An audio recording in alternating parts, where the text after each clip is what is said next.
Okay, we're back, and turning to another sub-project is the dashboard. You can do a lot of work on that inside in inclement weather and get yourself ahead of the game. I'm just going to go over this CMP dashboard. Some of the simple stuff. This little 3-station junction box, that'll come in later when I put on the whole wiring harness, and that's about wiring in a second headlight. That's what originally it would be used for, the second headlight, as opposed to just running the one with the blackout. This is your high-low beam switch in here. It's pretty well a standard one. Same one that goes in the back of the frame for cutting out your tail lights. I've got the original switch plates in here. I might get a new set, reproduction set, and put them on. That would be an upgrade that when I secure them, I might come back and do that. Just to point out a couple of things on here about I'll talk about the switches when I'm in behind. That's number 8 thread, number 832. If you're cleaning up those threads, I had a couple that were broken off, and what you need to do is put this plate on and very carefully, starting with very small drills, try to drill out the broken ones, and then follow through with a thread chaser, number 832. I had 2 that I had to fix on there. Reproduction jewel. I've never come across an original one. Here's your choke cable. I've used the original one, cleaned it up, made it work, and freed it up. This one came on the truck too. This is a nice throttle in that you can pull it out and turn it slightly, and have a fast idle. If you're going to do something like with this is the water bowser truck, so if you want to have a higher RPM, slightly like 800,000 RPM or something like that for the water pump, that's what you could do with that. When it comes to the gauges, I have used those inexpensive Indian gauges, and these are those. I put them on this way. I had a couple of gauges, but this looks good as a matched set. I've had good experience in using them. I had a temperature gauge fail on me, but it was about 20 years old, and that was about the only thing that went wrong with any of these gauges in the past. I've put in the original speedometer because I've got it for this truck, so it's going back in. I have used the Indian ones, and you get off eBay when you get the whole set for very reasonable price. They work fine, and they don't look much different, and I've got one of my trucks operating on it, and I've got lots of miles on it, and I haven't had any trouble with it at all. I have one original light, and I've made up another one here. Still got from when I painted it in there. These are your dash lights, and I'm still looking for one that looks like that. That's the original one. That's a made up one, part of a piece off eBay, part of a piece that I just had laying around from another dash. And I had the hole here, and on other dashes I've welded it up, and I think it's usually a switch for a heater. And I had the hole there, but in this case I kept the original socket for the trouble light right there. And what I've done is I put in a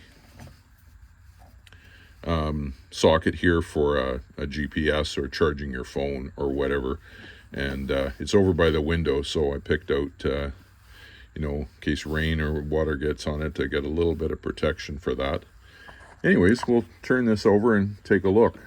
Now on this truck, I've chosen to go I have an original wiring harness, and I am going to put it in. So that's why I've done things like put this piece in here, and I'll figure out how the wiring goes when I'm putting all that in. Again, so from underneath.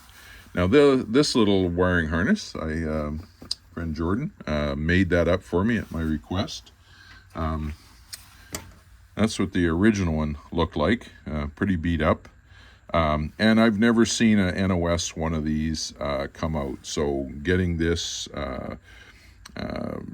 little wiring loom made, which is not attached to the other wiring loom and is necessary, it distributes your power from your vibrator.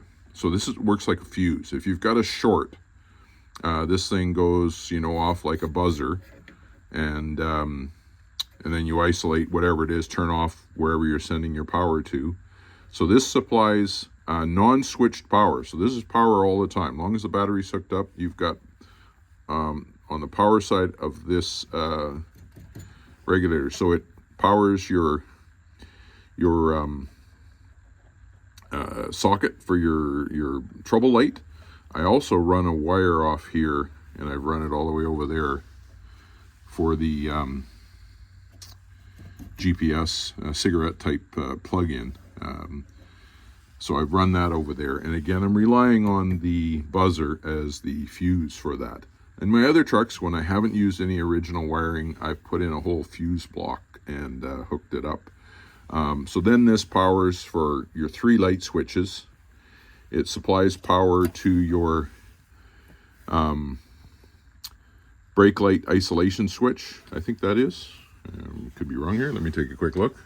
Yeah, stop lamp isolation switch, and your dash lamps. I haven't got them hooked up yet. Put them on there, and I've got new switches, and I can tell you which brand they are. The GSW 11 of these GB Gardner Bender switches duplicates the original ones in their fashion. You've got this switch down here, which is your left gauge right, or left tank, right tank, for switching for the fuel gauge. And then this one up here is your ignition switch. So things like your fuel gauges, they run off this ignition switch, and your fuel pump, they're going to have the power. Although I'm going to run the power not from this switch and go all the way down.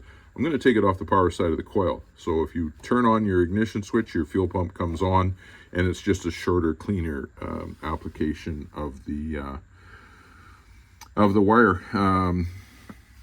Got the this is what the back side of the original choke and throttle cables look like. They'll have a tube on there that bends it. This one, of course, is not original, so these got to work their way up through a hole in the dash, in the firewall next to the engine. So this is the back of the Indian gauges. So you've got your, it's a mechanical temperature gauge. This is the fuel gauge, and all those wires will fit on there from the gauge. And I'll probably do a bit of a video to add to this to do that. You've got your odometer reset, your trip meter, your fuel pressure, and then you've got your ammeter here. And all those wires for the ammeter, they're all in the original wiring harness. What I've got here is I've got a dedicated ground, although this is pretty well grounded, a dedicated ground, and of course the power wire. And this is the wire, is just the inside of that switch I made up. That's what it should look like, and you've, on the original wiring harness, you've got everything that just goes in there with the bulb on it. And I hope before I put this in I'm able to replace that, but I put that in there, and we'll see where it goes. Okay, so that's where we're at with this part of the project, and we'll continue later.